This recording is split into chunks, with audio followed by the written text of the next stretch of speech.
السلام علیکم ورحمۃ اللہ وبرکاتہ۔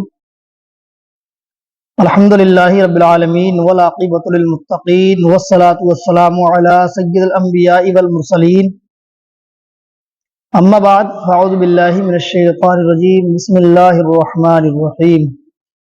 یا ایھا الذین آمنوا اتقوا اللہ وکونوا مع الصادقین، صدق اللہ العظیم وصدق رسولہ النبی الکریم ونحن علی ذلک لمن الشاہدین والشاکرین والحمد للہ رب العالمین۔ آئیے سب سے پہلے تمام تعریفیں اللہ تبارک و تعالیٰ کے لیے جو تمام جہان کا پالنہار ہے،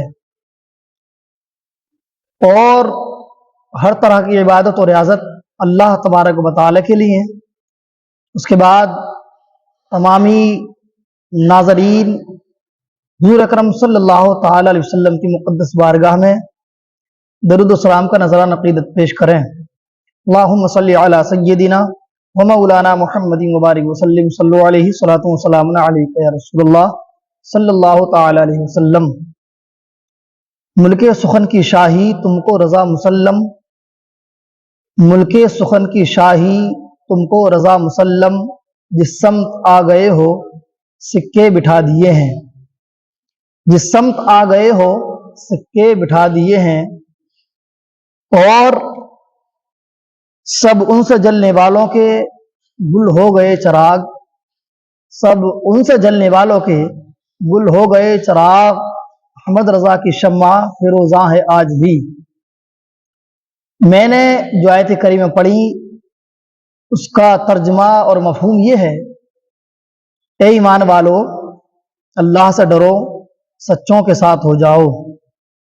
اب قرآن پاک نے تو یہ اعلان کر دیا، یہ حکم دے دیا اللہ تبارک و تعالیٰ نے کہ اللہ سے ڈرو اور سچوں کے ساتھ ہو جاؤ۔ سچے کون لوگ ہیں؟ مختصر یہ کہ سچے اللہ کے نیک بندے، ان میں رسول اور انبیاء کرام ہیں، صحابہ کرام ہیں، تابعین ہیں، اور تابعین ہیں، صدیقین ہیں، صالحین ہیں، تمام اولیاء اللہ ہیں، اللہ کے محبوب بندے ہیں، وہ سچے ہوا کرتے ہیں۔ یہ جو مہینہ ہے سفر کا مہینہ ہے، اور اس مہینے کو ماہ رجب بھی کہا جاتا ہے۔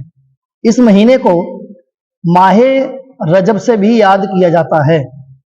اس مہینے کی 25 تاریخ کو امام عشق و محبت مجدد دین و ملت امام احمد رضا خان فاضل بریلوی رضی اللہ تعالی عنہ کا کل شریف یعنی عرس ہوتا ہے۔ وہ تمامی اہل اسلام کو اعلیٰ حضرت رضی اللہ تعالی عنہ کا عرس بہت بہت مبارک ہو۔ اب اعلیٰ حضرت پر چند باتیں کرنے کی سعادت حاصل کروں گا۔ اعلیٰ حضرت ایک بہت بڑی اور نامور شخصیت، اعلیٰ حضرت بہت زیادہ کمال و خوبیاں رکھنے والے عالم دین اور مجدد اعظم بھی ہیں۔ مجدد اعظم، مجدد یوں تو کئی سارے ہوئے ہیں، ہر صدی میں مجدد ہوتے ہیں، کچھ صدیاں ایسی ہوئی ہیں کہ کئی مجدد ہوئے ہیں، اور ایک مجدد بھی ہوا ہے۔ سب سے پہلے مجدد حضرت عمر بن عبد العزیز ہیں، اور ایسے ہی ہر صدی میں مجدد ہوتے ہیں، جیسے کہ امام غزالی رحمۃ اللہ علیہ، یہ بھی مجدد ہیں۔ اچھا، مجدد کس کو کہتے ہیں اور اس کا کام کیا ہوتا ہے؟ مجدد، یہ بات بہت لمبی ہو جائے گی۔ اصل میں اب ہمارے آقا صلی اللہ تعالی علیہ وسلم پر نبوت کا دروازہ بند ہو چکا ہے، اور اب کوئی نبی نہیں آئے گا، نیا نبی پیدا نہیں ہوگا، نہیں آئے گا۔ پہلے ایسا ہوتا کہ اگر کسی امت میں گمراہی زیادہ ہو جاتی تو اللہ تبارک و تعالی نبیوں کو بھیجتا۔ اب چونکہ نبی नहीं आएंगे तो इस काम को कौन करेगा? भटकुओं को रास्ता कौन दिखाएगा? कौन उनको सीधी राह बताएगा? कौन बताएगा कि ये अल्लाह का रास्ता ये है और जिस पर आप चल रहे हैं ये अल्लाह का रास्ता नहीं है? तो ये काम उलमा का काम है। उलमा अंबिया के बारिस हुआ करते हैं, सरकार की हदीस शरीफ है। अब उनमें ही मुजद्दिद होते हैं। मुजद्दिद उसको कहते हैं जो बहुत बड़ा कारनामा करे। अब बहुत बड़ा कारनामा करने से मुराद ये है कि अगर इस्लाम में बहुत ज्यादा गलत फहमियां पैदा हो जाएं, गलत बुराइयां पैदा हो जाएं, इस्लाम पर शरीयत मुताहरा पर लोग तरह तरह की बातें करने लगे। जैसे कि मिसाल दूं मैं, अकबर के दौर में अकबर ने दीन इस्लाम को हटा करके, यानी दीन इस्लाम से वो फिर गया और उसने दीन इलाही चलाया। दीन इलाही उसने चलाना शुरू किया। अब उसको काट करने के लिए कोई तो चाहिए था ना, उस पर काम करने के लिए किसी की तो जरूरत पड़नी थी। तो अल्लाह ताला ने हजरत मुजद्दिद अल-फिसानी रहमतुल्लाह अलैह को पैदा फरमाया और आपने इस्लाम पर काम किया, दीन इस्लाम पर काम किया और उसको जवाब दिया, अकबर बादशाह को जवाब दिया। इसी तरह से हर दौर में मुजद्दिदों का यह काम हुआ है। अब आला हजरत इमाम इश्क मोहब्बत इमाम अहमद रज़ा खान फाजिल बरेलवी रज़ियल्लाहु ताला अन्हु, इस दौर में क्या फितना था जो आला हजरत ने काम किया है, जिसलिए उनको मुजद्दिद कहा जाता है तो और मुजद्दिद आजम कहा जाता है। हर दौर में एक फितना पैदा हुआ, दो फितने पैदा हुए, लेकिन सरकार आला हजरत के दौर में बहुत ज्यादा फितने पैदा हुए, जिसमें सबसे बड़ा जो फितना था वो गुस्ताखाने रसूल का था और जिनको उर्फ आम में देवबंदी वहाबी कहा जाता है। देवबंदियों ने गुस्ताखियां शुरू की सरकार की शान में और कहीं पर यह लिख दिया कि सरकार को बिल्कुल इल्म गैब नहीं, कहीं पर यह लिख दिया कि सरकार से ज्यादा तो शैतान को, माज़अल्लाह, पागलों को, बच्चों को इल्म गैब होता है। कहीं पर यह लिख दिया कि अगर नमाज में ख्याल आ जाए हुजूर का तो नमाज नहीं होगी। अल-मुख्तसर ये, और रवाफिज का भी बहुत ज्यादा जोर था, खारजियों का भी जोर था। इन तमाम पर काम किया आला हजरत ने, इसीलिए आपको मुजद्दिद कहा गया। अच्छा, एक बात यह आती है आला हजरत को आला हजरत क्यों कहा जाता है। सबसे अहम बात यह है कि आला हजरत को आला हजरत क्यों कहा जाता है। बहुत एतराज करते हैं लोग कि आला हजरत को भाई क्यों आला हजरत कहा जाता है। अब एग्जाम्पल लेते हैं। एग्जाम्पल क्या देते हैं?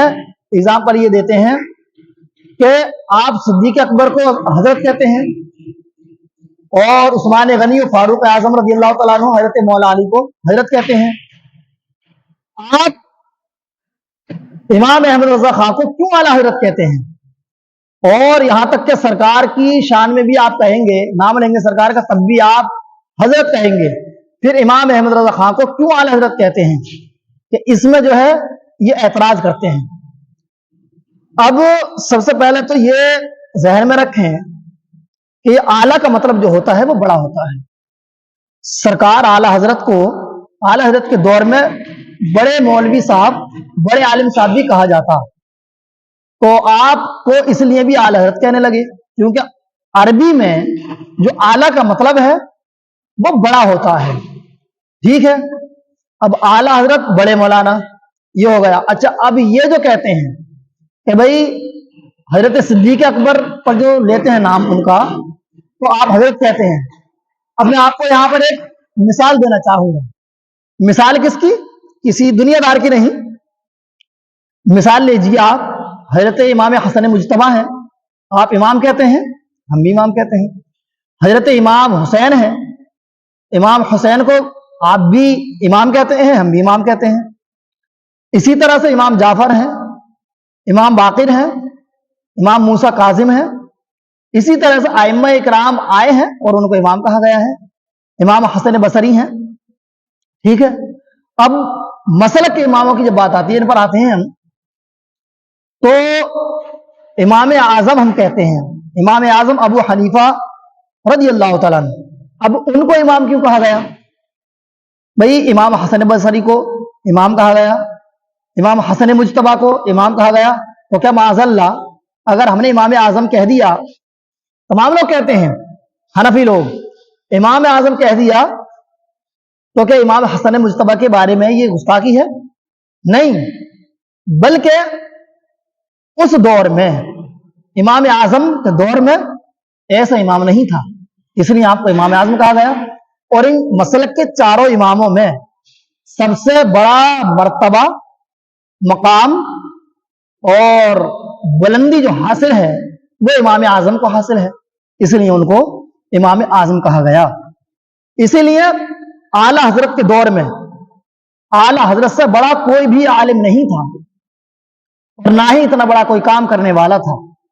मुजद्दिद भी और इतने बड़े आलिम भी एक साथ, मुफस्सिर भी और शायर इस्लाम भी और मुतर्जमे कुरान भी और मुबल्लिग इस्लाम भी, आला हजरत एक वक्त में इतने काम कर रहे हैं, इसलिए आपको आला हजरत कहा गया। और आला हजरत इमाम अहमद रज़ा खान को ही नहीं, बल्कि आला हजरत और भी गुजरे हैं। इमाम अहमद खान फाजिल बरेलवी रज़ियल्लाहु तआला अन्हु को तो आला हजरत कहा ही जाता है। अब मैं आपको मिसाल दूंगा तो और कौन कौन आला हजरत हुए हैं। तो हैदराबाद दक्कन के बादशाह निजाम बादशाह निजाम हैदराबाद को भी आला हजरत कहा जाता था। अच्छा, आप आ जाइए इधर, गोलर शरीफ इमाम सैयद पीर मेहर अली शाह जिलानी को भी आला हजरत लिखा है सूफिया के नाम में। अब्दुल कादिर जिलानी अल मारूफ सरकार गौसे पाक रज़ियल्लाहु तआला अन्हु को भी आला हजरत कहा है और आला हजरत अशरफी मियाँ को भी आला हजरत कहा है। ये नहीं, ये एतराज जो करते हैं कि आला हजरत को आला हजरत, और भी पहले आला हजरत और उलमा को भी कहा जाता रहा है। यहां पर ये एतराज, इसका जवाब मैंने एतराज का दे दिया है। मैं उम्मीद करता हूं आप लोग इस जवाब को बिल्कुल सही तरीके से समझ पाए होंगे। अल्लाह तबारक व तआला से दुआ है कि परवरदिगार आलम हम तमाम को आला हजरत से इश्क करने की तौफीक अता फरमाए। वाखिर दवाना अनिल हम्दुलिल्लाहि रब्बिल आलमीन।